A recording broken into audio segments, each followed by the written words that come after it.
I still remember the exact moment I decided to stop trying to earn my parents' approval. It wasn't when my father forgot to attend my college graduation while flying across the country for my brother's basketball tournament. It wasn't when my mother sighed and said, "At least you're trying your best, Eliza," after I showed her my Dean's List certificate. It wasn't even the Christmas morning when I unwrapped a self-help book titled Finding Your Potential, while my brother received the keys to a new car. No, it was much more direct than that. It was the day I overheard my parents at their 30th anniversary dinner, crystal glasses clinking as my father leaned toward my mother and whispered, "Before we jump back in, tell us where you're tuning in from, and if this story touches you, make sure you're subscribed because tomorrow, I've saved something extra special for you." If only Eliza had half of Daniel's drive, we wouldn't have to worry about supporting her forever. My mother's response cut deeper. "I've accepted that every family has its disappointment. At least we have Daniel to make up for it." I stood frozen behind the ornate column of the restaurant, clutching the surprise bouquet I'd brought to their celebration, the words hitting me like physical blows. The disappointment. Not a disappointment. The disappointment. A definitive label, as if my identity had been distilled to a single word in their minds. As they laughed over some joke my brother had made, I quietly placed the flowers on an empty service table and walked out of their lives, or so I thought.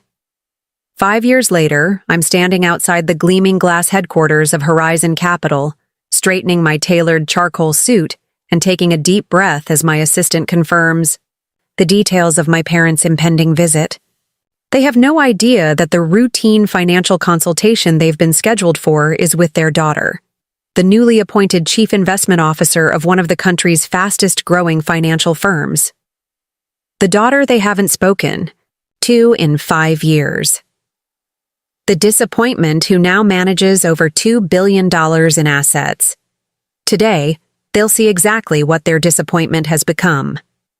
For 27 years, I was Eliza Reed, the unremarkable daughter of Doctors William and Margaret Reed of Oak Hill, Connecticut. My father, a renowned cardiothoracic surgeon, and my mother, a distinguished neurologist, created a household where accomplishment wasn't celebrated. It was expected. Their successful medical practices, community leadership, and picture-perfect marriage set a formidable standard that I was somehow always failing to reach, despite my consistent academic achievements and quiet determination. And then there was Daniel.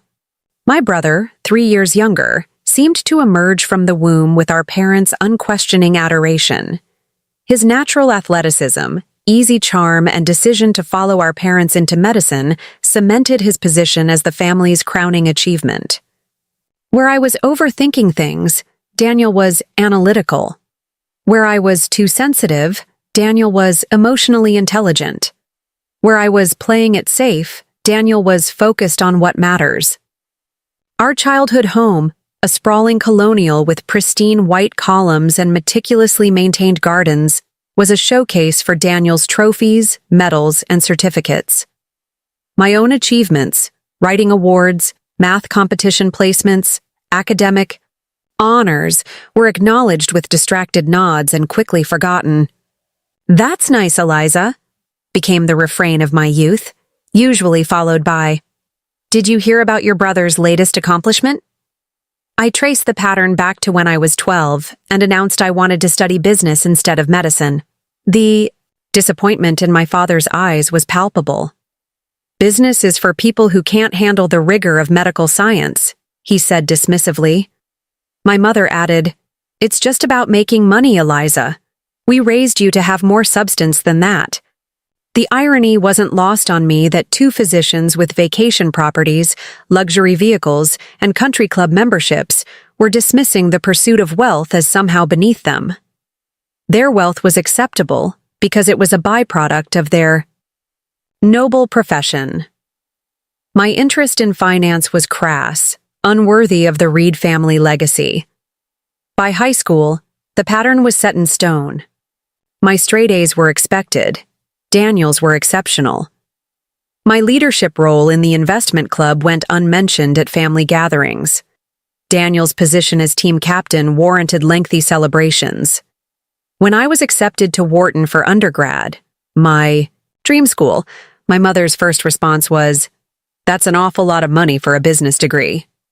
When Daniel was accepted to Johns Hopkins for pre-med 3 years later, they threw a party and bought him a Rolex.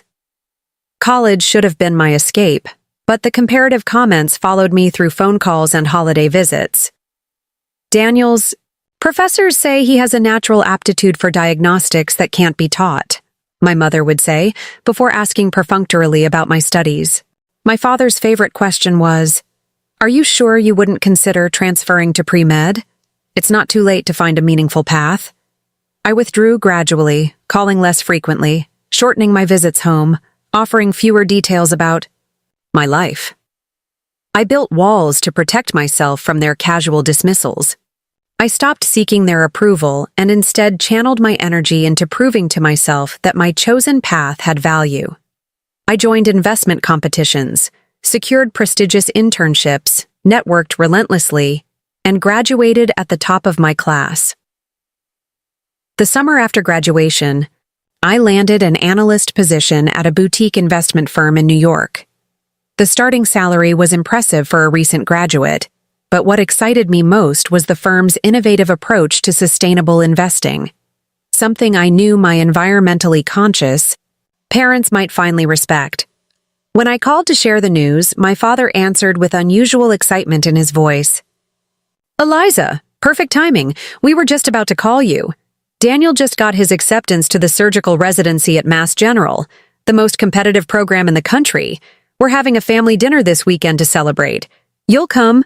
"Of course." "That's great for Daniel," I said, my own news suddenly feeling small. "I actually have some news too. I've accepted a position at Lenworth Partners in their sustainable investment division." There was a pause. "Oh, that's nice. What does that involve exactly? Some kind of secretary role?" The familiar disappointment washed over me. "No, Dad. I'm an investment analyst. I'll be helping manage portfolios focused on environmentally and socially responsible companies." He said, clearly distracted. "Well, that sounds suitable for your interests. So, Saturday at 7 for Daniel's celebration. Your mother's making his favorite, beef Wellington." I declined the invitation, citing the need to apartment hunt in New York. It wasn't entirely untrue, but it wasn't the real reason either.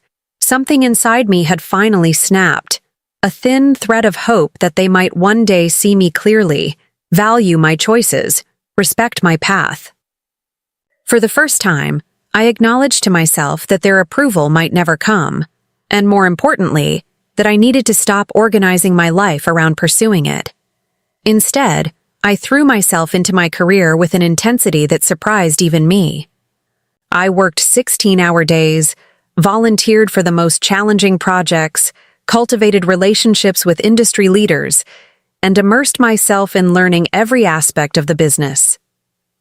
My analytical mind, always my strongest asset, flourished in the complex world of investment strategy.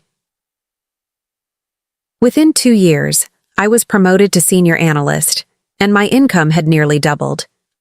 I moved from a cramped studio in Hoboken to a one-bedroom in Chelsea, upgraded my wardrobe from outlet stores to designer boutiques, and started taking vacations to destinations I'd only dreamed about. For the first time, I was creating a life that reflected my values, not an attempt to mirror my parents' expectations. Our contact dwindled to obligatory holiday calls and the occasional family event where we exchanged pleasantries like distant acquaintances. I showed up for Daniel's wedding, sat through my parents' gushing toast about their brilliant son who makes us proud every day, and left immediately after the cake was cut. The distance was a relief, a necessary boundary that allowed me to thrive. 3 years into my tenure at Lenworth, I was approached by a headhunter about an opportunity at Horizon Capital, a larger firm looking to expand their ESG, Environmental, Social, and Governance investment division.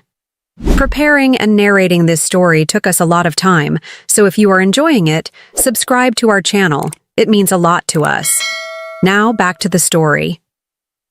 The role would be a significant step up, Vice President of ESG Strategy, with a team of analysts reporting to me and a compensation package that made my eyes widen.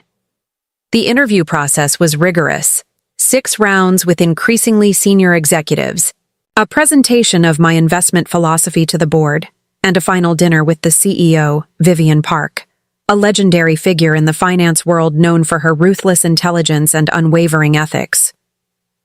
"Why should I hire you, Eliza?" Vivian asked, bluntly over our main course at an exclusive restaurant overlooking Central Park. "Your competitors for this position have more years in the industry." I met her gaze steadily. "Because I'm hungry in a way they can't be. I've spent my entire life being underestimated, overlooked, and dismissed. It taught me to work twice as hard, think 3 steps ahead, and never ever rest on past accomplishments. I don't have a safety net or a legacy to fall back on. This isn't just a career move for me. It's the validation of a path I chose despite everyone telling me it wasn't worthwhile." Vivian studied me for a long moment, then nodded once. I recognized that hunger. I had it too. She raised her glass. "Welcome to Horizon Capital." My first 2 years at Horizon were transformative. Under Vivian's mentorship, I refined my investment strategies, expanded my network exponentially, and helped grow our ESG portfolio from $400 million to over $1.2 billion. My team's performance consistently outpaced market benchmarks, attracting attention throughout the industry and bringing in high-profile clients who specifically requested to work with me. I bought a sleek condo in Tribeca, started building my own art collection, and was featured in a Wall Street Journal article on rising stars in sustainable finance. The photo accompanying the article showed me in my office, the Manhattan skyline visible through floor-to-ceiling windows behind me. I looked confident, polished, successful, worlds away from the uncertain young woman desperate for parental approval. My parents never mentioned the article. Whether they hadn't seen it or chose not to acknowledge it, I didn't know. Our contact had dwindled to almost nothing, a terse exchange of text messages on birthdays, a brief call at Christmas. I told myself it didn't matter anymore, that I'd moved beyond needing their recognition. Most days I almost believed it. Then came the announcement that changed everything. At 32, I was being promoted to Chief Investment Officer, becoming the youngest person and only the second woman to hold the position in the firm's 40-year history. The promotion came with a corner office, a 7-figure base salary, substantial equity in the firm, and a level of influence I had once only dreamed about. The night of the announcement, Vivian hosted a celebration at her penthouse apartment. As champagne flowed and New York's financial elite congratulated me, she pulled me aside onto her private terrace. "You've exceeded every expectation I had for you, Eliza," she said, uncharacteristically warm. "Your parents must be bursting with pride." I took a long sip of champagne before responding. "They don't actually know." Vivian's perfectly shaped eyebrows rose in surprise. "You haven't told them you're now one of the most powerful investment executives under 40?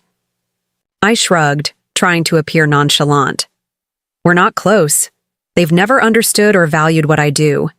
In their world, if you're not saving lives in an operating room, you're not doing anything worthwhile." "What a remarkably limited perspective," Vivian said dryly. She studied me for a moment. "You know, I had a similar situation with my father. He wanted me to take over his hardware store chain, thought finance was a flash-in-the-pan career, refused to acknowledge my success for years." She swirled her champagne thoughtfully. "Then I had to step in to help when his business was failing. Seeing my expertise applied to save his legacy changed everything between us." "That's a nice story," I said. "But I'm not sure there's a parallel here. My parents aren't in financial trouble. They're quite comfortable and have their retirement well planned." "Are you certain about that?" Vivian asked with a strange emphasis. That made me pause. "What do you mean?" Your family name came up in a rather interesting context recently. The Reed Family Foundation was flagged in our risk assessment department when we were considering taking on a new healthcare investment. Fund as a client? My heart skipped a beat. The Reed Family Foundation was my parents' philanthropic project, primarily funding medical research and scholarships. Flagged for what? Significant losses through a series of questionable investments over the past 2 years, Vivian said. The fund manager they trusted, Bradley something, has been making increasingly risky bets to cover earlier losses. Classic pattern of someone getting in over their head and trying to trade their way out of trouble. I felt suddenly cold despite the warm evening. How significant are the losses? From what I saw, they've lost approximately 60% of the foundation's endowment, with the remaining funds tied up in illiquid investments that are unlikely to recover. She gave me a pointed look. It would be a shame if all that good work your parents have done through their foundation came to an end because of poor financial advice. My mind was racing. The foundation was my parents' pride and joy, the culmination of their life's work beyond their medical practices. They had poured millions into it over the years, and had planned to devote themselves to expanding its reach when they retired. If what Vivian was saying was true, they were facing not just financial loss, but the collapse of their legacy. I appreciate you telling me this, I said finally. But why? This isn't really my concern anymore. Vivian gave me a look I couldn't quite interpret. Maybe not. But it is an opportunity. Though whether it's an opportunity for reconciliation or reckoning is entirely up to you. She squeezed my shoulder briefly before returning to the party. Either way, you have the power now, Eliza. Use it wisely. That night, after the celebration, I sat alone in my condo overlooking the Hudson River, thinking about Vivian's revelation. My parents had never respected my career choice, had dismissed finance as beneath their noble calling, had labeled me the disappointment for pursuing wealth over their version of meaning. And now, ironically, their philanthropic legacy was in jeopardy because they hadn't valued financial expertise, specifically, my expertise. I could walk away. Let them figure it out themselves. Let them face the consequences of their dismissal. It would be, in some ways, a perfectly justified response to years of being undervalued and overlooked. Or I could help them. Use my position, my knowledge, my resources to salvage what could be saved of their foundation. It would require contacting them, meeting with them, revealing to them exactly who their disappointment had become. I stared at my phone for a long time before finally picking it up and dialing my assistant's number. Kara, I need you to arrange. Something for me, I said when she answered. Schedule a financial consultation for William and Margaret Reed next Thursday. Don't mention my name. Just say the appointment is with the Chief Investment Officer regarding concerns about their foundation's investments. And Kara? Make sure they're given the signature client treatment when they arrive. A week later, I'm standing in my corner office at Horizon Capital, watching through the floor-to-ceiling windows as a sleek town car pulls up to the building entrance. My parents emerge, looking exactly as I remember them. My father tall and imposing with perfectly coiffed silver hair. My mother elegant in a conservative dress, her posture still ballet perfect at 65. They have no idea what awaits them on the 47th floor. I straighten my custom Armani suit, check my reflection in the glass, confident, powerful, unrecognizable from the eager-to-please daughter they once dismissed, and prepare to greet the two people who labeled me the disappointment, as they discover exactly who their daughter has become. The executive conference room on the 47th floor of Horizon Capital has been meticulously prepared for this moment. Floor-to-ceiling windows frame the Manhattan skyline like a living painting. The custom mahogany table gleams under recessed lighting. Premium water and crystal glasses awaits at each setting, alongside leather portfolios embossed with the Horizon logo. I've deliberately chosen this room, the one reserved for our most prestigious clients, for its intimidating grandeur. The space itself communicates success and power in a language my parents have always understood. Kara's voice comes through the intercom. "Ms. Reed, your 10 o'clock appointment has arrived. Dr. and Dr. Reed are in the main reception area. Have James bring them up in the private elevator," I reply, my voice steady despite the sudden acceleration of my pulse. "Offer them coffee or tea, and let them know I'll be with them shortly." "Yes, Ms. Reed." I move to the window, watching the city stretch out before me, a concrete empire I've claimed a piece of through sheer determination and the very skills my parents dismissed. For 5 years, I've imagined this moment, played out various scenarios of vindication. Yet now that it's actually happening, I find myself gripped not by anticipated triumph, but by an unexpected undercurrent of anxiety. What am I truly seeking here? Revenge? Recognition? Reconciliation? Perhaps all three, wrapped in the complex tangle of family dynamics I thought I'd left behind. The quiet ping of the elevator announces their arrival. I take a deep breath, straighten my shoulders, and turn to face the door just as James, our client relations director, ushers them in. "Dr. and Dr. Reed," he says with practiced smoothness. "The Chief Investment Officer will be with you momentarily. Please make yourselves comfortable. Can I refresh your beverages?" My mother has chosen her intimidation outfit, a Burberry dress with matching jacket, pearls at her throat, her silver-streaked hair pulled into a perfect chignon. My father looks older than I remember, the lines around his eyes deeper, but his posture remains commanding in his tailored suit. They politely decline additional refreshments, taking seats with the careful precision of people who are slightly uncomfortable but determined not to show it. James exits with a discreet nod in my direction. I wait, letting the silence stretch, observing them from the adjoining office through the one-way glass. They've positioned themselves side by side, a united front as always, but I notice the subtle tells of anxiety. My father repeatedly adjusting his watch, my mother's fingers tapping a gentle rhythm on her portfolio. My mother speaks first, her voice just loud enough for me to hear through the intercom I've left active. "This seems excessive. I don't understand why we needed to come all the way to New York for this meeting." The message said it concerned urgent matters regarding the foundation's financial stability. My father replies, glancing at his phone. "Bradley assured me everything was fine last quarter." "Bradley always says everything is fine," my mother says with uncharacteristic sharpness. "That doesn't explain why the Chief Investment Officer of Horizon Capital is personally involved. These people don't typically concern themselves with foundations our size." My father frowns, about to respond, when I push open the door and step into the room. For 3 heartbeats, nothing happens. They turn, expecting a stranger, prepared, with their professional courtesy. Then recognition dawns in successive waves, confusion, disbelief, realization. "Hello, Mother." "Father." My voice is cool, controlled, nothing like the eager-to-please daughter they remember. "Thank you for coming." My mother recovers first, half rising from her chair. "Eliza? What is this? Are you working here?" "Not exactly." I move to the head of the table, placing my portfolio precisely before me.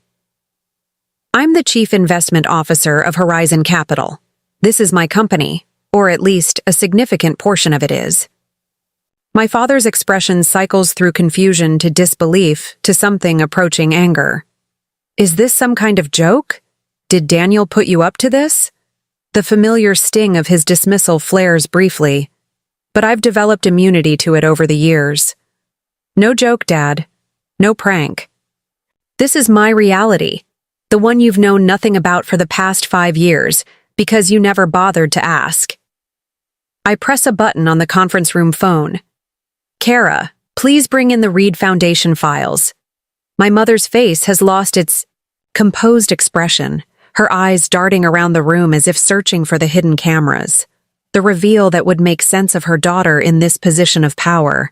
"I don't understand. You work in Investments? Since when? I thought you were at that small firm. Lenworth? I left Lenworth 3 years ago, I reply, watching as Kara enters with a thick binder, placing it before me with professional efficiency. I've been at Horizon since then, working my way up from Vice President of ESG Strategy to my current position, which I assumed last month.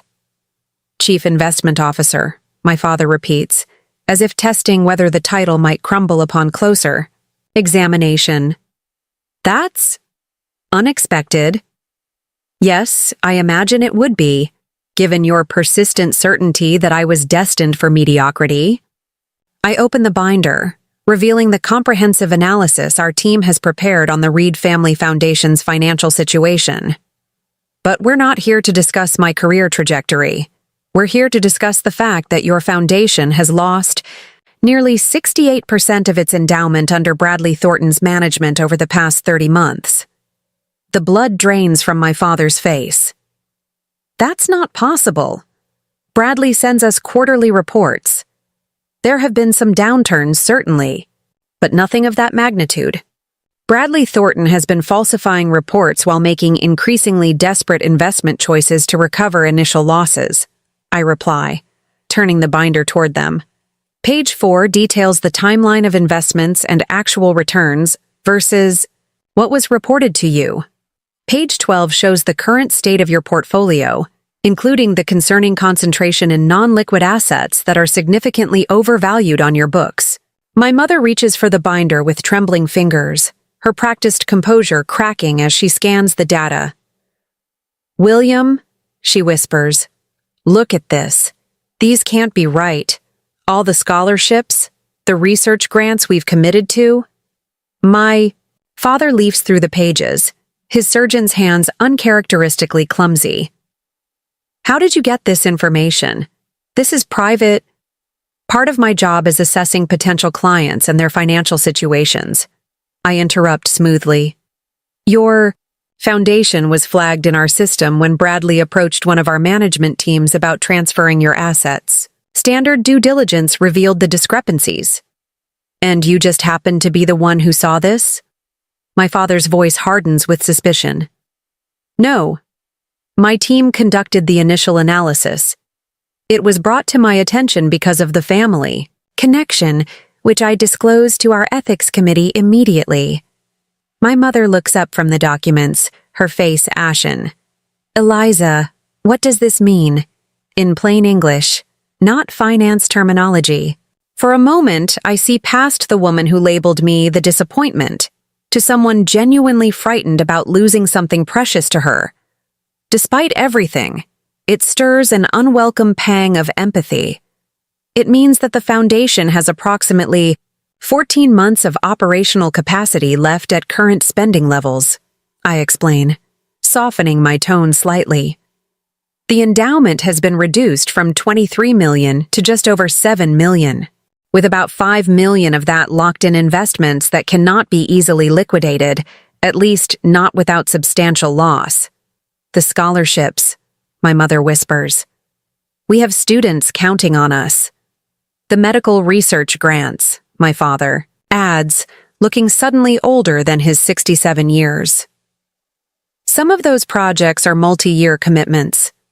I nod, acknowledging the real human impact beyond the numbers. The situation is serious, but not yet irreversible. With immediate intervention and proper management, a portion of the foundation can be salvaged. Hope flickers across my mother's face. You can help us? Horizon Capital would take on our foundation as a client? Horizon typically works with much larger portfolios, I reply.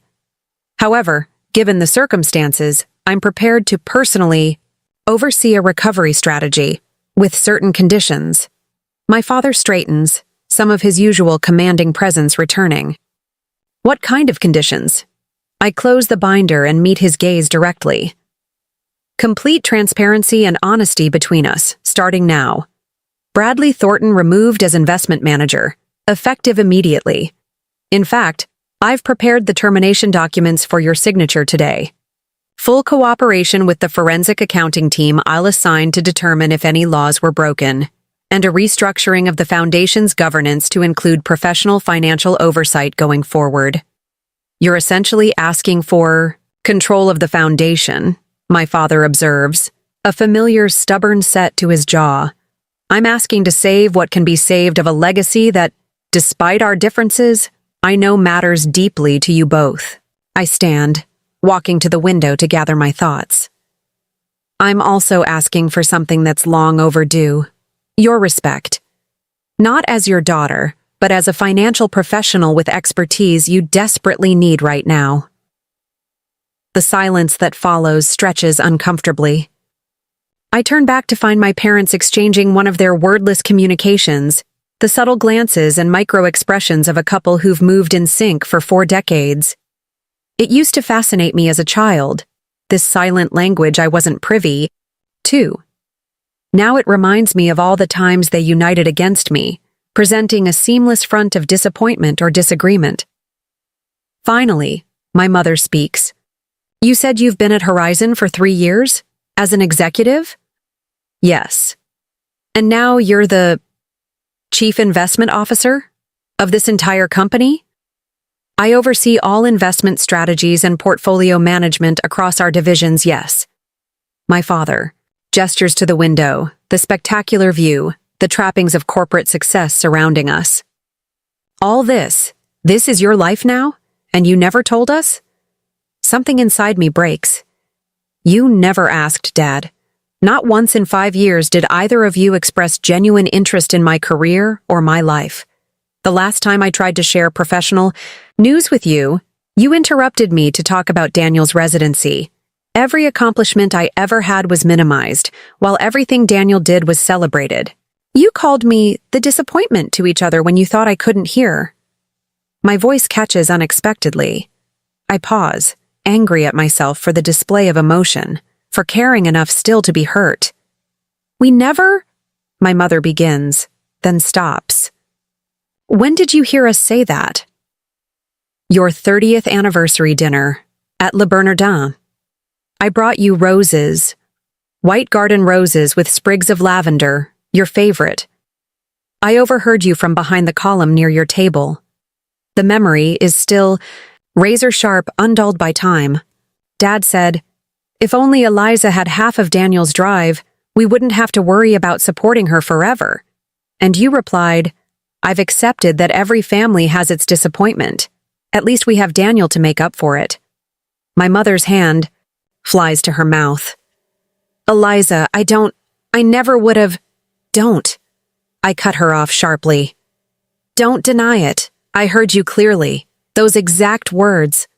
My father looks genuinely stricken, an expression I've rarely seen on his confident face. We had no idea you were there. Would it have mattered if you did? Would you have chosen different words or just made sure I couldn't hear them? Neither. Answers, which is answer enough. I take a steadying breath. I've spent most of my life trying to earn your approval, measure up to your expectations, be worthy of the Reed name. It took overhearing those words to finally understand that nothing I did would ever be enough because you'd already decided who I was. The disappointment. Not because of my achievements or my character, but because I chose a different path than the one you prescribed. I turn again to the window, needing the moment to compose myself. Below, Manhattan continues its relentless pace, people rushing between meetings, taxis jockeying for position, the commerce of the city pulsing like a heartbeat. I've found my place in this rhythm, carved out a life and identity separate from my parents' expectations. The realization steadies me. The irony isn't lost on me, I continue, turning back to face them, that after dismissing my career choice as beneath the family dignity, you now need exactly the expertise you belittled. But this isn't about proving you wrong or exacting some kind of revenge. The foundation does good work. It helps people. I'm offering my help because despite everything, I still care about that legacy. My father's expression has shifted from shock to something more complex, a mixture of regret and pride that I've never seen directed at me before.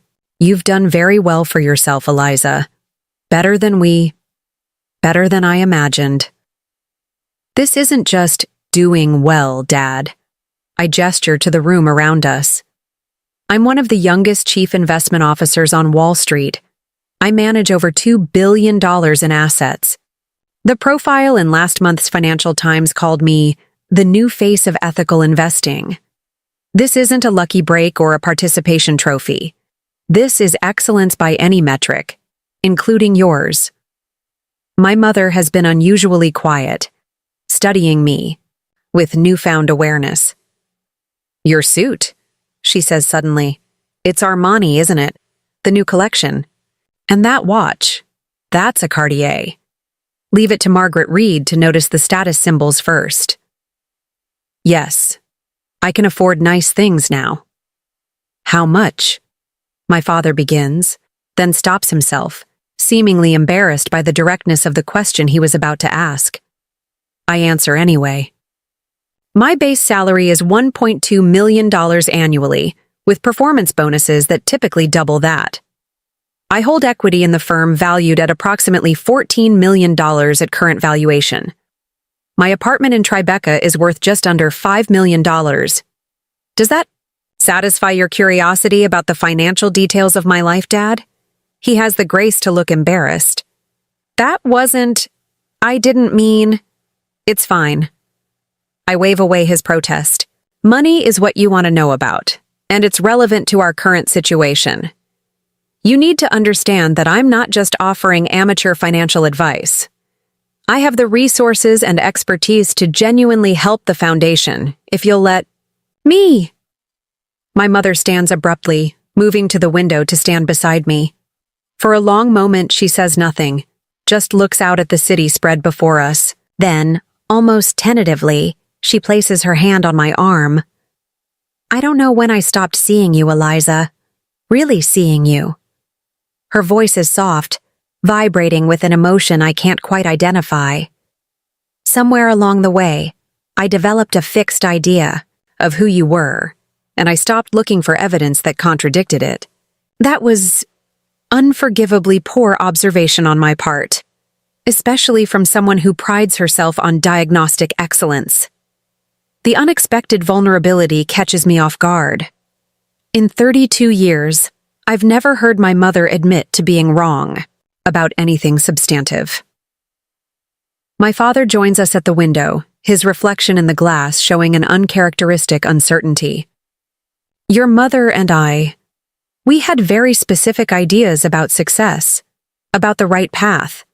We imposed those on you, and when you chose differently, I, reacted poorly. He pauses, seeming to struggle with the words. I don't remember saying what you heard that night, but I won't deny it either. It sounds like something I might have said then. I was wrong. Clearly, profoundly wrong. The words I've wanted to hear for so long now hang in the air between us, and I find myself unexpectedly unsure how to respond. Part of me, the wounded daughter who fled that restaurant 5 years ago, wants to reject this belated acknowledgement as too little, too late. Another part recognizes the rarity of William Reed admitting a mistake, understands the effort it cost him to stand here in my domain, humbled by circumstances and my unexpected success. Before I can formulate a response, there's a gentle knock at the door, and Kara appears with a tablet in hand. I'm sorry to interrupt, Ms. Reed, but your 11 o'clock conference call with the Tokyo team is starting in 5 minutes, and Mr. Winters asked me to remind you about the Bloomberg interview at 1. Thank you, Kara. Please let Mr. Winters know I'll be ready for the interview, and ask Naomi to start the Tokyo call without me. I'll join when I can. Kara nods and withdraws, leaving a changed atmosphere in her wake. The brief interruption, the reminder of my professional responsibilities, the deference from my staff, seems to solidify for my parents the reality of my position in a way that words alone couldn't accomplish. My father clears his throat. You have other commitments. We've taken enough of your time. We haven't finished discussing the foundation, I reply, returning to the table and gathering the documents. I've prepared a preliminary rescue strategy for your review. It will require immediate action and some difficult decisions about which commitments the foundation can honor in the short term. I hand them each a leather portfolio containing my recommendations, the product of 3 late nights working with my best analysts to find a path forward that preserves as much of the foundation's mission as possible. Review these, discuss them. If you want to move forward with my help, contact me directly, not through assistants or intermediaries. I write my private number on a Horizon Capital card and place it atop the portfolios. This situation requires complete honesty between us, all of us, including Daniel. My mother's head snaps up. Daniel doesn't know about the foundation's troubles. We haven't told him anything. He should know. Not just about the financial situation, but about how you've treated me compared to him all these years. No more family fictions. No more playing favorites. If we're going to work together to save the foundation, everything needs to be in the open. My father looks as though he might object, then sighs deeply. You're right. Full transparency was one of your conditions. We'll tell Daniel everything. I nod, then check my watch. I need to join my call. James will escort you out and arrange for a car to take you back to Connecticut. As they gather their things, my mother pauses, looking at me with an expression I can't quite decipher. Would you consider coming to dinner sometime? At the house? We could talk more about the foundation, but also just talk. The invitation catches me off guard. 5 years of estrangement, decades of feeling, invisible and inadequate, can't be erased by one revelation or one conversation. And yet, something has shifted between us today. Some fundamental rebalancing of power and perception that might, possibly, create space for a different kind of relationship. I'll think about it, I say finally, neither accepting nor rejecting, outright. Let's focus on the foundation first, one step at a time. My father extends his hand formally, as if sealing a business arrangement. When I take it, he surprises me by covering our clasped hands with his free one, the gesture unexpectedly paternal. Thank you, Eliza. Not just for this, but for becoming who you are despite us. Not because of us. That took courage I didn't know you had. As the door closes behind them, I stand motionless in the center of the conference room, emotions I've kept carefully controlled for years suddenly swirling too close to the surface. Vindication, yes, but also a complicated grief for the relationship we might have had, the support that should have been freely given but wasn't. The years of connection lost to their inability to see me clearly. My phone buzzes with a message. From Kara. Tokyo team waiting. Naomi says they need your decision on the Matsuhara acquisition. I take a deep breath, box away the personal complications for later examination, and step back into the role that has become my identity and salvation. Chief Investment Officer, decision maker, the opposite of a disappointment. As I walk toward my office to join the call, I realize that today wasn't just about my parents seeing my bank account or professional success. It was about them finally seeing me, the real Eliza, not the daughter they imagined or the failure they feared. Whether that recognition can heal what's been broken between us remains to be seen. But for the first time in memory, I feel like I'm standing on solid ground with them, neither reaching up for approval nor looking down in judgment. It's an unfamiliar equilibrium, tenuous and new, but it's a beginning. 3 days after my parents' visit to Horizon Capital, I find myself in the last place I expected to be, sitting in my brother Daniel's apartment in Boston, waiting for him to return from his hospital shift. The spacious 2-bedroom in Beacon Hill is tastefully furnished with the kind of understated luxury our parents always appreciated. Antique medical prints in simple black frames, a vintage leather sofa that probably cost more than my first car, shelves lined with leather-bound medical texts and carefully curated novels that suggest intellectual depth. So perfectly Daniel. I run my finger along the edge of his awards shelf. The trophies and plaques I grew up in the shadow of, now displayed in his adult home. Chief Resident Award, Excellence in Surgical Innovation, Young Physician of the Year. Each one a reminder of the golden child status he's carried since childhood. It would be easier if I could hate him. If Daniel had been arrogant or cruel, if he'd actively participated in diminishing me. But that was never our dynamic. Daniel was simply the sun in our family solar system, radiating warmth and light, while I orbited in the cooler, dimmer reaches, acknowledged, but never central. My phone chimes with a text from him. Just finished rounds. Heading home now. 15 minutes to prepare for a conversation I'm not entirely sure how to have. My parents called me the night after our meeting, agreeing to all my conditions for helping with the foundation. We've decided to tell Daniel everything, my father said, his voice unusually hesitant. But we thought perhaps you should be the one to explain your side of things. If you're willing. I nearly refused. Daniel and I haven't had a real conversation in years, just the occasional birthday text, the obligatory Christmas card. The last time we spoke at length was at his wedding 3 years ago. A brief exchange at the reception where he'd asked with seemingly genuine interest about my work, and I'd given the vague answers I'd perfected for family gatherings. But something about my father's request, the acknowledgement, however implicit, that I had a side worth hearing, compelled me to agree.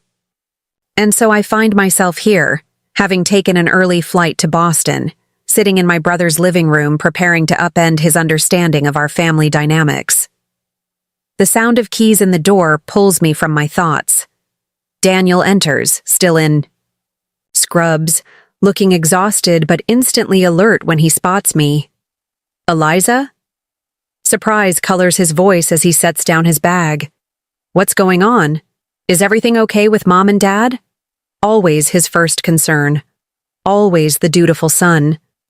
They're fine, I assure him, rising to my feet. Well, not entirely fine, but physically healthy. We need to talk. He studies me for a long moment, his physician's gaze taking in details I didn't intend to reveal, the tension in my shoulders, the careful composure of my expression. Let me change, he says finally. Make yourself comfortable. There's wine. In the fridge if you want some. 10 minutes later, he returns in jeans and a Harvard Medical School sweatshirt, looking more like the brother I grew up with than the distinguished surgeon he's become.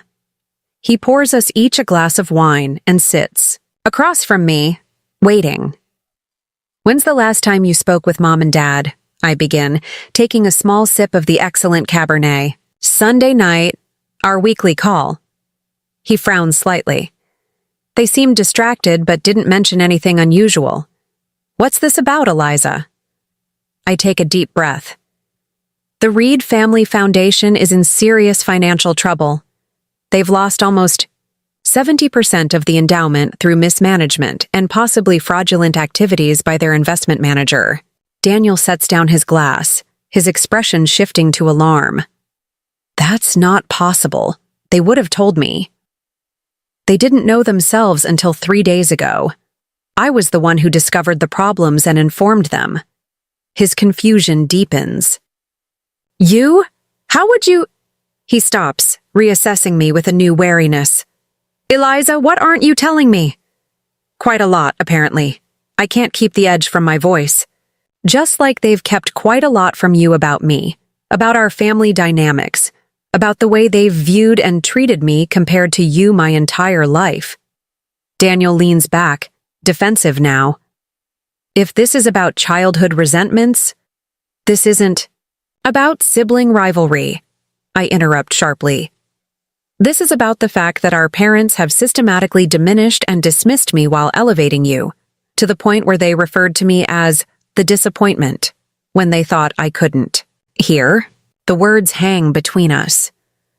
Daniel's face cycles through disbelief, denial, then a dawning recognition that suggests this isn't entirely surprising to him. I'm the chief investment officer at Horizon Capital, I continue, watching his expression. carefully. One of the youngest in the firm's history. I discovered the foundation's financial problems when their investment manager tried to move their assets to one of our funds, triggering a standard due diligence review. Daniel stares at me. You're the CIO of Horizon Capital? Since when? I thought you worked at some small financial firm. I've been at Horizon for 3 years. I was promoted to CIO last month. I meet his gaze steadily. Does that surprise you, Daniel? That your disappointing sister could achieve something like that? He flinches at my tone. I never thought you were disappointing, Eliza. But you knew they did. It's not a question. The slight shift in his eyes confirms it. You knew how they compared us, how they minimized everything I accomplished while celebrating your every achievement. You knew, and you never said anything. Daniel runs a hand through his hair, a gesture so familiar from our childhood that it momentarily disorients me. What was I supposed to say? Tell our parents they were playing favorites? They would have denied it. They probably didn't even realize they were doing it. They realized. My voice hardens with certainty. Mom admitted as much when I confronted them. They had a fixed idea of who I was and stopped looking for evidence that contradicted it. Their words, not mine. He's silent for a long moment, processing. So you told them about your job? Your success? I showed them. They came to my office thinking they were meeting with an anonymous CIO about their foundation. Imagine their surprise when that person turned out to be their disappointment of a daughter. A small smile tugs at his lips before he can suppress it. I bet Dad nearly had that heart attack he's always claiming you'll give him. When I don't return the smile, he sobers. Sorry, not funny. It's just, I can picture their faces. It wasn't about shocking them, Daniel. It was about finally being seen. I lean forward, needing him to understand. Do you have any idea what it's like to work your way to the top of your field, to manage billions in assets, to be featured in the Financial Times as a rising star, and have your own parents not even know or care what you do? The smile fades completely from his face. No, he admits quietly. I don't. I've never lacked for their attention or approval. I knew they were harder on you, but I didn't understand the extent of it. Of course you didn't. You were wrapped in their admiration, insulated from the reality of how they treated me. I set my barely touched wine on the coffee table. They need my help now. The foundation is in serious trouble, and I'm the one with the expertise to potentially save it. I've agreed to try, but only if they come clean about everything, including how they've treated me compared to you all these years. Daniel absorbs this, his surgeon's analytical mind visibly processing the implications. Is that why you're here? Because they asked you to tell me? Partly. But also because I realized something needed to change between us, too. I meet his eyes directly.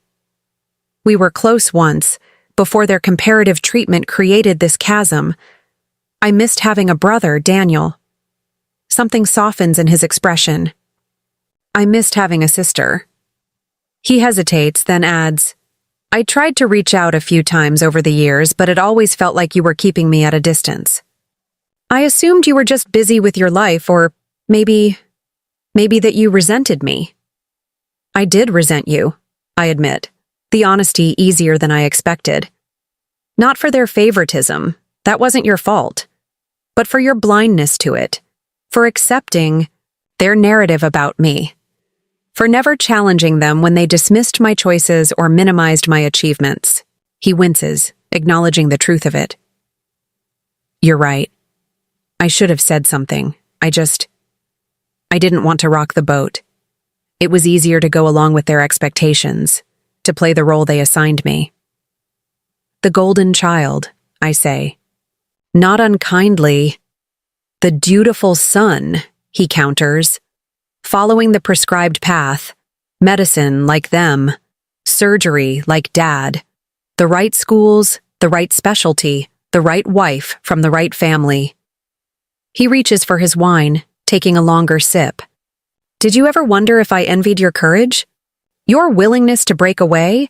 To choose your own direction despite their disapproval? The question catches me off guard. In all my years of feeling overlooked and undervalued, I'd never considered that Daniel might have envied my independence. I assumed you were perfectly content being their pride and joy, I admit. Most of the time I was, he says, with a self-awareness that surprises me. The approval feels good. The pride in their voices when they introduce me as our son, the surgeon. But there's a weight to it, too. The constant pressure to maintain the pedestal they've put me on. The fear of disappointing them if I ever questioned the path they'd chosen for me. I find myself reassessing not just our relationship, but my understanding of his experience within our family. Daniel hadn't just been the favored child. He'd been the one carrying the full weight of our parents' expectations, a different kind of burden than mine, but a burden nonetheless. Did you ever want to do something else? Besides medicine?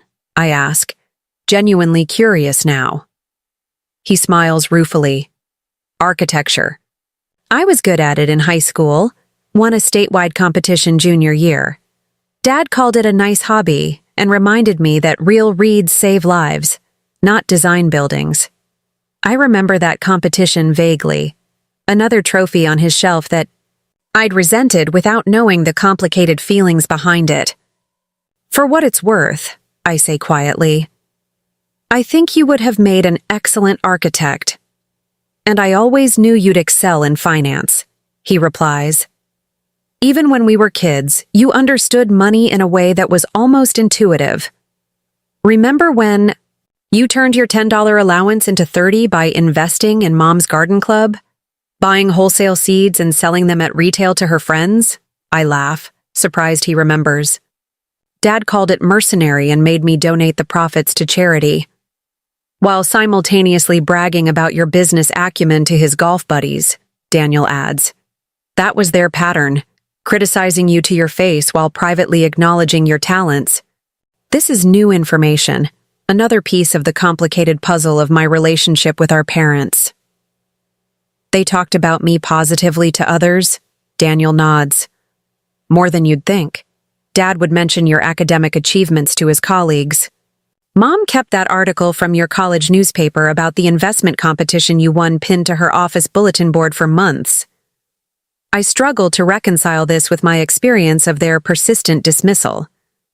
Why couldn't they show that pride to me? I think... Daniel pauses, choosing his words carefully. I think they were genuinely worried about your future. They didn't understand your world, your ambitions. Medicine was safe, familiar. Your path wasn't.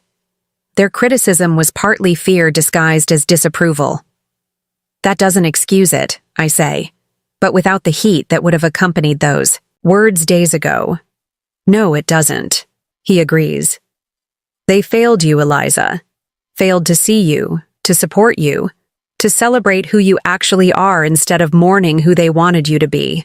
The simple acknowledgement, the validation of my experience from the person who benefited most from our parents' unequal treatment, releases something tight and painful in my chest. Thank you for saying that. He reaches across the coffee table to squeeze my hand briefly. Thank you for coming here, for giving me the chance to understand. He releases my hand and leans back. Now tell me about the foundation. How bad is it really? I shift into professional mode, outlining the extent of the financial damage, the misleading reports, the concerning irregularities in the investment, patterns. Daniel listens intently, asking intelligent questions that remind me he's not just a surgeon, but a Reed, raised with the same analytical thinking that has served me well in finance. Can it be saved? He asks finally. Portions of it, I reply honestly. I'm putting together a team at Horizon to handle the forensic accounting and recovery strategy. We'll need to make hard decisions about which programs to maintain and which to suspend or terminate. The scholarship commitments are particularly concerning. students currently depending on that funding to complete their education. Daniel is quiet for a moment, then says, I have savings. Quite a lot, actually. I could contribute to keep the scholarships funded through the current academic year at least. The offer surprises me. You'd do that? Put your own money into this mess.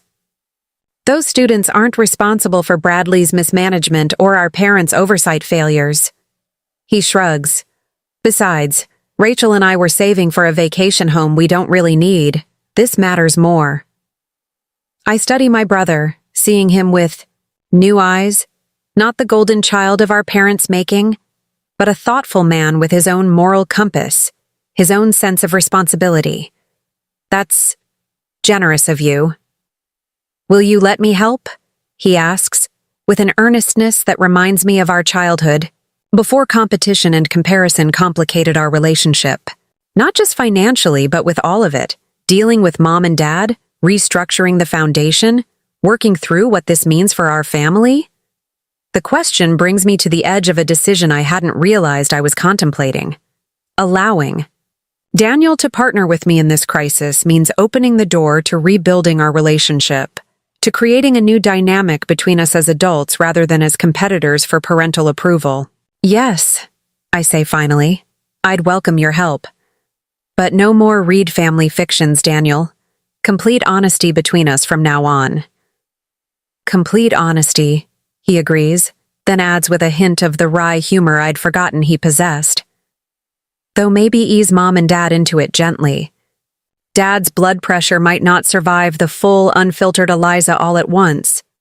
Despite myself, I laugh. The full, unfiltered Eliza. Is that how you think of me? The brilliant, uncompromising sister who became a Wall Street powerhouse while the rest of us were underestimating her. Yes, that's exactly how I think of you. His expression turns serious again. For what it's worth, I've always been proud of you, Eliza. Even when I didn't fully understand what you were doing or why it mattered. The words settle something restless inside me, not erasing the past hurts, but creating space beside them, for something new to grow. They want me to come to dinner, I tell him. Mom and Dad, to discuss the foundation, but also, just to talk. Are you going to go? I hesitate. I'm not sure yet. 5 years of silence, a lifetime of feeling invisible. It doesn't get resolved in one meeting or one dinner. No, he agrees. But it might be a start. And if you want, I could be there. Not to take sides or mediate, just to witness. To make sure they hear you this time. The offer touches me unexpectedly. I'll think about it. As the evening deepens, our conversation shifts to other topics. His work at the hospital, my recent promotion, his marriage to Rachel, my brief but intense relationship with an environmental lawyer that ended 6 months ago. We order takeout from the Thai restaurant we both loved as teenagers, discovering that we still share a preference for spicy curries and an aversion to cilantro. Small connections, rebuilding slowly. Around midnight, as I prepare to leave for my hotel, Daniel asks, what happens next? With the foundation? With mom and dad? With us? I pause at his door, considering. With the foundation, we move quickly, terminate Bradley, conduct a full audit, develop a recovery strategy, make difficult decisions about what can be saved. With mom and dad, I sigh. That's more complicated. I'm not looking for revenge or groveling apologies. I just want acknowledgement, understanding, and a chance at a more honest relationship. And with us? He prompts gently. With us, I think we start over, I say. Not pretending the past didn't happen, but not letting it dictate our future either. Brother and sister, getting to know each other as the adults we've become, not the children we were cast as. He nods, satisfaction and something like hope lighting his tired eyes. I'd like that. As I ride the elevator down to the lobby of his building, I realize I feel lighter than I have in years. Not because my parents finally saw my success, not because their approval or recognition suddenly matters less, but because in reaching for honesty with my family, I've begun to recover something I hadn't known was missing: the possibility of connection without the constant undertow of comparison and judgment. My phone buzzes with a text from Vivian. Tokyo deal closed successfully. Your strategy was exactly right. Board wants to discuss expansion plans tomorrow. The professional triumph feels good, solid, and earned. But it's the second message, arriving moments later from Daniel, that unexpectedly brings warmth to my chest. Glad you came tonight. Missed my smart sister. Breakfast before your flight tomorrow? I type back, 7:30 at that cafe near your place? The one with the ridiculous maple scones? His response is immediate. Perfect. I'll be the one looking for investment advice from the financial genius in the family. I smile, slipping my phone back into my pocket as I step out into the cool Boston night. Tomorrow, I'll fly back to New York, back to the life and identity I've built separate from my family's expectations.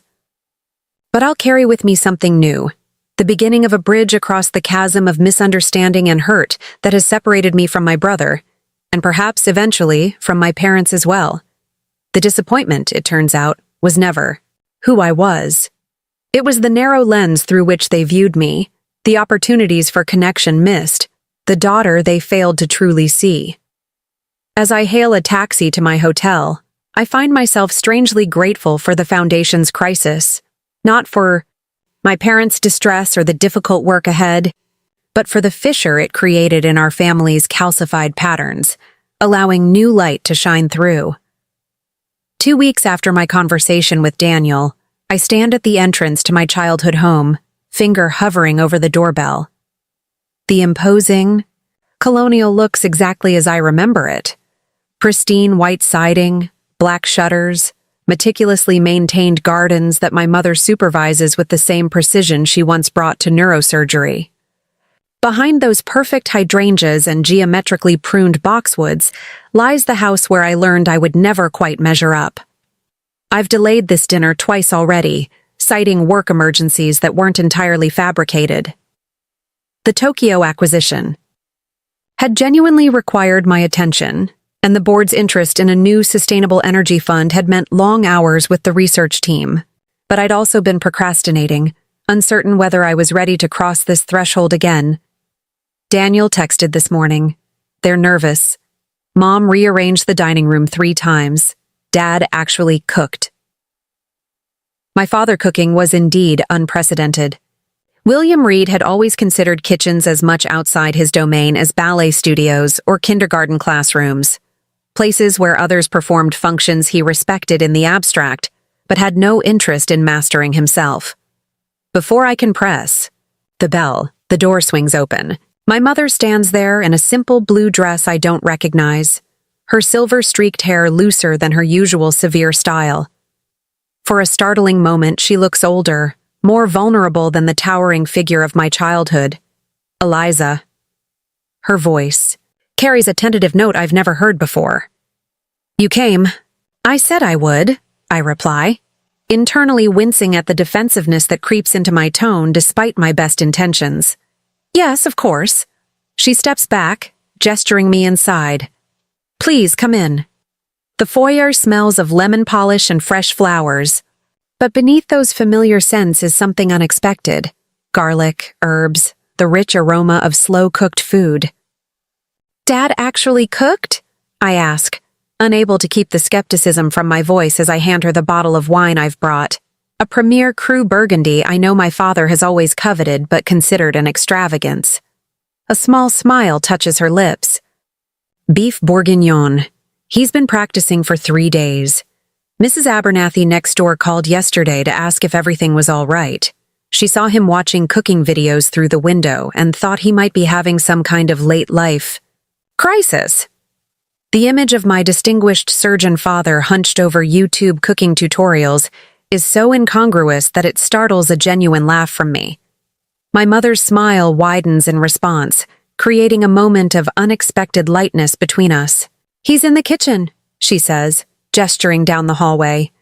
Daniel and Rachel are in the living room. They arrived about 20 minutes ago. I follow her through the familiar hallway, past the formal living room where no one ever actually lived, towards the back of the house. The gallery wall that once displayed only Daniel's achievements has been altered. Several photographs and framed articles I don't recognize have been added. I slow my steps, studying these additions. There I am, at my college graduation, mortarboard slightly askew, grinning at the camera. A framed article from the Wharton School newspaper about the investment competition I'd won junior year. A more recent photograph from the charity gala Horizon sponsored last winter. Me in a midnight blue gown speaking at the podium. And most, surprisingly, the Financial Times profile my mother had claimed not to have seen, professionally framed and prominently displayed. When did you add these? I ask, unable to keep the surprise from my voice. My mother glances at the wall, a flush of color rising to her cheeks. Last week. They weren't new. We had them, just not displayed. Her admission hangs in the air between us, an uncomfortable truth. We should have had them up all along. I don't have a good explanation for why we didn't. Before I can respond, to this unexpected acknowledgement, Daniel appears from the living room, crossing the hallway to wrap me in a brief hug. "You made it," he says with evident relief. "I was starting to think you'd invented another crisis at work." "The crises are real," I reply, returning his hug somewhat awkwardly. This new physical ease between us still feels unfamiliar after years of distance. The timing might occasionally be strategic. He grins, appreciating my honesty. "Well, I'm glad you're here now. Dad's been nervously checking his bourguignon every 5 minutes. Pretty sure he's driving his Gordon Ramsay app to the brink of digital despair." We continue toward the kitchen, the heart of the house that was always my mother's domain, never my father's. The sight that greets us is almost comically incongruous. William Reed, former chief of cardiothoracic surgery at Mass General, wearing an actual apron over his button-down shirt, peering anxiously into a Dutch oven while consulting a tablet, propped against the spice rack. He looks up as we enter, and for a brief moment, I glimpse something I've rarely seen directed at me. Uncertainty, even nervousness. Then his surgeon's composure reasserts itself, though not entirely. "Eliza, thank you for coming." He gestures vaguely toward the pot. "I thought something special seemed appropriate." The effort behind this gesture, my father stepping entirely outside his comfort zone to create something with his own hands for this dinner, communicates more than any words could. Still, I maintain my emotional distance, not yet ready to fully lower my guard. "It smells wonderful," I offer, a small concession. Relief flickers across his face. "Your mother tells me you brought wine. A burgundy would pair perfectly." Dinner unfolds with a strange blend of formality and tentative warmth. Rachel, Daniel's wife, whom I barely know, turns out to be unexpectedly perceptive and kind, smoothing over awkward pauses with gentle conversational redirection. My father's bourguignon is surprisingly good, not restaurant quality, but made with evident care and attention to detail. The same precision that made him an excellent surgeon apparently transfers reasonably well to following complex recipes. We carefully navigate neutral topics through the first course: my new apartment's renovation, Daniel and Rachel's plans to expand their urban garden, a mutual college acquaintance who recently published a book. It's only when my father serves the main course that he clears his throat and addresses the elephant in the room. "I've prepared the documents you requested, Eliza. The Foundation's complete financial records, board meeting minutes, correspondence with Bradley Thornton, everything." He gestures toward his study. "They're ready for you to review after dinner." "Thanks. You?" I reply, appreciating his businesslike approach to this part of our interaction. "My team at Horizon has already begun preliminary analysis based on the electronic records you provided. But the complete documentation will help us develop a more comprehensive recovery strategy." My mother sets down her fork, her food barely touched. Is it as bad as you initially thought? In some ways worse, I answer honestly. Bradley wasn't just incompetent. He was actively hiding losses while collecting substantial management fees. We found evidence suggesting he was moving foundation money into personal investments. My father's expression darkens. Criminal charges? That will be for the authorities to decide. I've prepared documentation for filing with the SEC and the District Attorney's Office. It would be best if it came from you, as the Foundation's trustees. Daniel leans forward. Eliza's team found something else concerning. Mom, Dad, something you should know about. I shoot him a warning glance. We had agreed to approach this particular discovery carefully, but he gives a slight shake of his head, indicating he believes this is the right moment. My mother looks between us, her expression wary. What is it? I take a deep breath. Bradley made several large transfers to an account associated with Westridge Medical Partners. Are you familiar with this entity? My parents exchange a quick glance before my father answers. It's an investment group that includes several of my former colleagues. They approached us about a potential partnership with the foundation about a year ago, a medical technology venture they claimed would generate significant returns while advancing cardiac care innovations. Did you authorize Bradley to invest foundation funds with them? We approved an initial exploratory investment of $250,000, my mother replies. The proposal was compelling, and many of the physicians involved are people we've known for decades. Bradley. Transferred $1.8 million to Westridge, I say quietly. Far beyond the authorized amount. And Westridge Medical Partners appears to have some serious irregularities in their corporate structure and financial reporting. The color drains from my father's face. Are you saying we've been defrauded? By our own colleagues? I'm saying, we need to investigate further before any conclusions are drawn. But yes, the preliminary evidence suggests your trust may have been exploited by people who counted on your medical expertise blinding you to financial red flags. My father pushes his plate away, appetite evidently gone. I vouched for Bradley, to the board. I brought Westridge's proposal forward based on Peter Kaplan's recommendation. This is my responsibility. Not yours alone, my mother interjects. We made these decisions together. We trusted people we shouldn't have. I watch them, carefully, noting the way they instinctively close ranks, sharing blame rather than deflecting it. It's a dynamic I've seen countless times in their marriage, but usually directed outward, united against criticism from hospital boards, research committees, even other family members. Now they're applying it to their own mistake. Neither one trying to escape responsibility. The foundation can be restructured, I say, softening my tone slightly. But it will be smaller, more focused. You'll need to make difficult decisions about priorities going forward. The scholarships are our first concern, my mother says immediately. We have students counting on that funding. Daniel clears his throat. Rachel and I have discussed this. We'd like to personally fund the existing scholarship commitments through the current academic year. It would give the foundation time to stabilize without abandoning students mid-degree.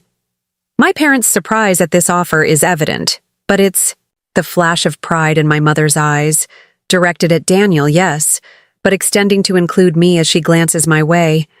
That catches me off guard. That's extraordinarily generous, my father says, emotion roughening his voice. But it's a substantial financial commitment.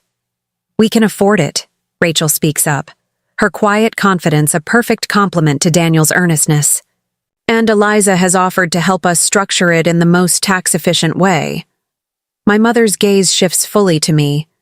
You two have been talking. Several times, I confirm. Daniel came to New York last week to meet with my team and review the preliminary strategy we're developing. Something shifts in her expression. Surprise, certainly, but also a dawning realization that her children have begun forming a relationship independent of her and my father, outside the comparative framework they created. That's good, she says finally. That's very good. The conversation continues through dessert. A store-bought cheesecake, my father admits with sheepish honesty, was beyond his newly discovered culinary abilities. We discuss foundation matters. In increasing detail, the board restructuring I've recommended, the more conservative investment approach needed going forward, the legal implications of Bradley's actions. It's only when Rachel and Daniel offer to clear the dishes, tactfully giving me time alone with my parents, that we finally move beyond the foundation to address the more personal aspects of our reunion. My father is the first to speak once we're alone. 5 years ago, you walked out of Le Bernardin and essentially out of our lives. We told ourselves you were just busy, that you needed space, that you'd come back when you were ready. He meets my gaze directly. But that wasn't it, was it? You heard what we said that night. Yes. I see no point in softening the truth. I heard you call me the family disappointment. I heard you say you'd accepted that's who I was. My mother flinches visibly. I have no memory of saying those exact words, though I don't doubt that we said something hurtful. But I need you to know. Her voice catches. Those words, whatever we said, they reflected our fears, not your reality. We were wrong, Eliza. Profoundly, inexcusably wrong. About what specifically? I press, needing clarity, not just generalized remorse. About your potential, my father answers. About your choices, about the path you chose. We measured your decisions against our limited understanding of value and found them wanting, without ever making the effort to truly understand what you were building. We were arrogant, my mother adds softly. We believed our definition of success, our field, our approach, was the only one that mattered. We couldn't see that you were excelling by entirely different but equally valid measures. Their words are gratifying but insufficient. It wasn't just that night, I say. It was a lifetime of subtle dismissals, of minimized achievements, of comparing me unfavorably to Daniel at every turn. It was never being enough no matter what I accomplished. My father nods slowly. Looking back now, I can see the pattern. At the time, I justified it as pushing you to excel, but that was self-deception. I was trying to push you toward what I valued, not supporting what you valued. We failed you as parents, my mother says, her composure cracking slightly. Not because you didn't become what we wanted, but because we couldn't appreciate who you actually are. I'm so sorry, Eliza. The apology, direct, unqualified, catches me by surprise. I'd expected justifications, perhaps even acknowledgement, but not this complete acceptance of responsibility. The photos in the hall, I say, changing direction slightly. You had them all along? My mother looks down at her hands. Yes, I kept everything, every article, every award announcement. I even recorded that CNN interview you did last year about ethical investing. She meets my eyes again. I was proud of you, Eliza. I just didn't know how to reconcile that pride with the narrative we'd constructed about your choices. So, you kept the evidence of my success hidden away, like some shameful secret? No, she replies quickly. Not shameful, just contradictory to what we'd convinced ourselves was true. It's hard to explain without sounding even more terrible. Cognitive dissonance, my father offers, the physician in him reaching for clinical terminology. We held one belief about your path, but the evidence increasingly contradicted it. Rather than adjusting our belief, we compartmentalize the contradictory evidence. I almost laugh at this clinical analysis of their emotional failure. So quintessentially them, intellectualizing emotion, diagnosing their own parental malpractice with detached precision.